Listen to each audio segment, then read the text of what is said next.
So we're on approximately 30 turns now. As you can see, I've rested this dangerously here.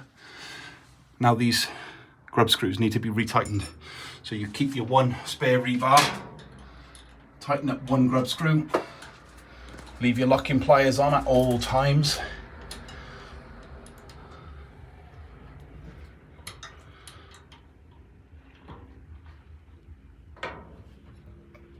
Okay, and now we're going to move this bar, which will move hopefully this set of locking pliers to allow us access to get to the other grub screw.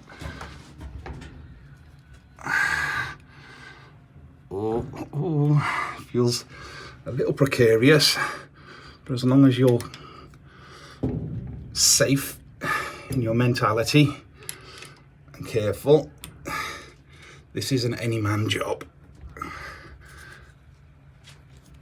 Okay, so she's now tight and holding in place.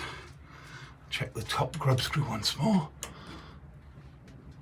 Tight, okay, and we're free. Now those two little grub screws are taking all of that tension.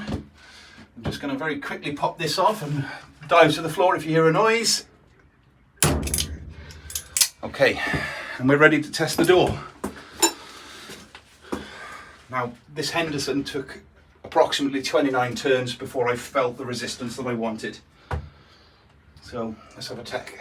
I know she's a bit sticky on one side anyway.